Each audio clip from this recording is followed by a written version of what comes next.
Анан эми бул жакта эжем олтурат. Жинар эже уруксат болсо микрофонду сиз да алсаңыз, катарга кошулсаңыз. Чыгармачылыкта он мыкты болсо сөз жарашпай калат кейде. Сөз мыкты болсо аткаруучу жарашпай калат. Ушундай учурлар болот да. Анан Султан агайдын репертуары жөнүндө бүгүн далай сөз айтылды. Адамгерчилиги, сахнада жүргөн турганы, айтор мактаган эмес, мактанганы келген кишилер көп экен, көз тийбесин агайга. Сиз дагы жазмагер катары, чыгармачыл инсан катары айта турган оюңузду топтоп олтурсаңыз керек. Чоң рахмат. Султан аганы Чорок Кожамжаровдун ансамблинде иштеп бурдап баштаганда биз мектеп окуучу элек.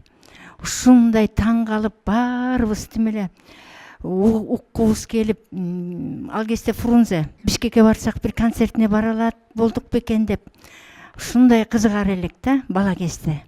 Анан момундай насип буйруп жаратман менен аткаруучунун ортосундагы тандемге келип, сиз экөөбүз азыркы кезде чыгармачылык ушундай байланышта болуп отурганыма өтө кубанып отурам.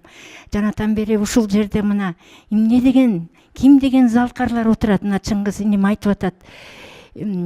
Кандай корифейлер бүгүнкү күндөгү ушул адамдардын арасында отуруп, ушу Султан агайдын, Султан агамдын, ушу менин ырларыма маани берип, ошолорду ийине жеткирип, аткарып, ушинтип элге алып чыгып отурган үчүн анан мен да аралашып ушул жерге кошулуп калганыма ушунчалык ыраазы болуп, сүйүнүп, эң биринчиден ушу сизге таазим кылып, ушул жерде мына агайларым отурат, кандай гана сөздөр айтылбай атат, эмне деген гана тарыхтар айтылды. Жанатан бери Камчыбек байкем айткандай, улуу адамдардын сөздөрүн угуп отуруп эле ушунчалык бир эргүүдө болуп, ушундай бир жакшы абалга түшүп отурам да. Султан ага, сиз менен байланышыбыз кийинки 15 жылдан бери келатабыз.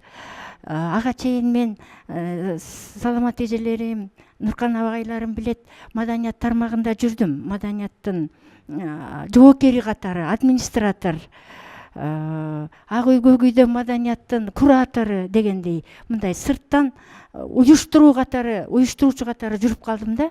Ошол кезде баардык эже агайларымды тааныдым, репертуарынан бери түшүнчөлөм. Бирок жаратман катары кийинки 15 жылдын ичинде ушунчалык бир баш отубуз менен кирип иштеп аткан мезгилибиз, саламат эже.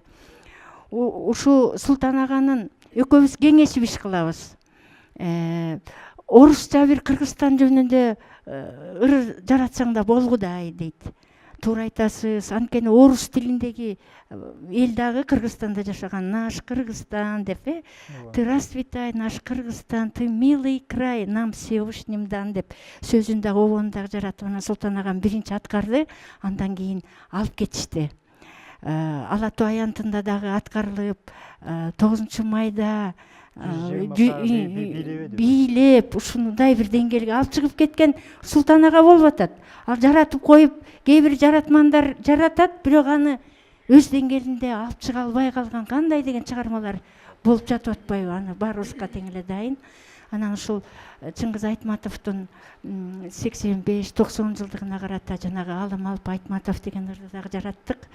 Султан ага жанагы ырда ар күн сайын түбөлүккө жанга азык, жанга дем, ар күн сайын адам болгун деген жерине жанагы ар күн сайын адам болуш кыйын деген ата бейиттеги басып баратып, окуп бараткан жерге дагы дал келсин деген ой менен Султан аганын өзүнүн кеңеши менен анан ошол жерге тартып клипине ошол жер туура келип, бул дагы элге алынып, азыр шайыр апалар дагы ырдап жатат. Мектептерде Алым Алп Айтматов деп Айтматовдун читейне күндөрүндө аткарылып жатат. Буга дагы мен Султан агамдын ушул акылмандык, өзүнүн даанышмандык мага берген кеңешине өтө ыраазымын Султан ага. Анан дагы экөөбүздүн бир ишибизди айткым келет. Бул экөөбүздүн бул чыгармачылык байланыштагы жолубузда улуу муундан кичи муунга өткөрүүчү бир нерсени ойлобойлукпу деп анан Дайра деп Дайра аттуу ырды жараттык да.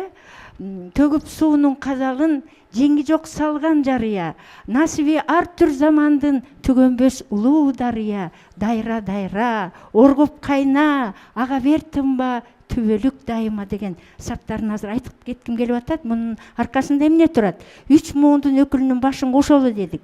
Улуу муун Султан Каримов болду. Ортоңку муун Нарын музыкалык драма театрынын жетектөөчү Одиссея актриса ырчы кызыбыз бар, Жаңылан Айсаракунова. Кичи муундун өкүлү Бекзабир Дегенбаев деген жакшы бир мыкты кийин чыгып келатат, жаш ырчыбыз бар. Ортолору 15-20 жыл айырмасы бар экен. Улуу муундан ортоңку муундан кичи муунга өтсүн деген ой менен ушул ырдыда жараттык. Трио кылдык, аракет кылдык, фильм концерт тарттык, анда Манас гимнин дагы аткарышты, аспаптар, жана башка. Анан дагы бир Султан аганын кеңеши, классташым. Классташ деген чоң тема. 1 сентябрь билим күнү, акыркы коңгуроо күнү. Ошол күнгө ылайыкташтырып анан классташымды чыгардык. Классташымды эми бүгүнкү күнү выпускной жана коңгуроодо сөзсүз Султан агайдын ошолорун коюп туруп анан акыркы вальс бийлешет экен. Бул дагы сиздин эмгек. Бул дагы сиздин элге алып чыккан тартууңуз, Султан ага. Сизге өтө ыраазымын. Сиз менен дагы жасачу иштерибиз көп. Мына Каныкей эжем айтты. Жасай электен жасачу ишибиз көп. Азыр толуп турган кезиңиз. Кудай буйрса, ден соолугуңуз элдин батасы менен мына оңолду. Жакшы формаңызга келдиңиз. Мен ушул замандаштарымдан чын жүрөгүм менен кайнап ырдаган 2 адамды жолуктурдум. Менден мурункуларын билбейм, бу кийинкилерден. Бирөөсү ушул Эрмек Мойдунов ага, саламат эже. Ошол кишинин жүрөгүнөн ыйлап, сыстап туруп анан ырдар эле. Экинчиси ушул биздин бүгүнкү төрдүн көркү Султан агабыз. Ушундай деңгээлдеги биздин ырчы агаларыбыздын бири. Сиз тарыхый инсансыз, сиздин атыңыз алтын тамгалар менен Кудай буйрса кыргыз маданияты менен искусствосунда, эстрадалык жанрда жазылып калат. Сизге бекем ден соолук, жана ден соолук. Бар балаңыз. Чоң рахмат.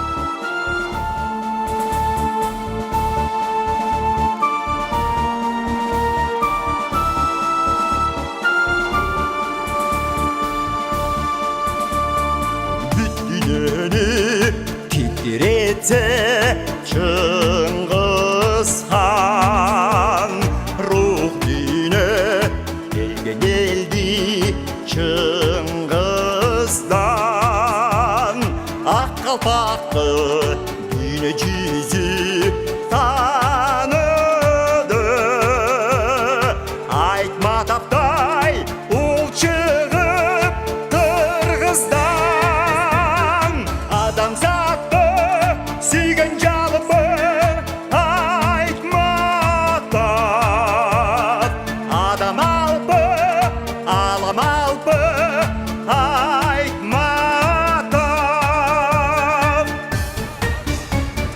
чыгармалар ак берметтей изилди дүйнө жүзү урмат кылып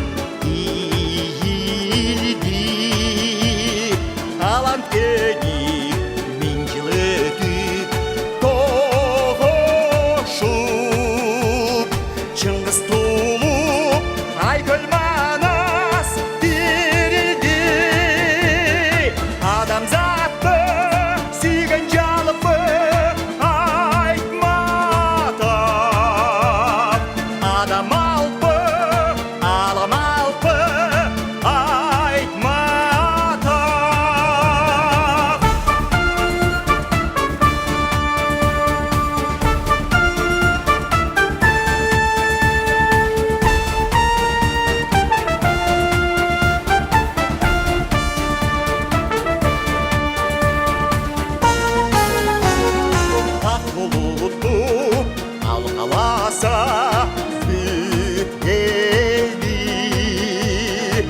Asıl işler olsun şerif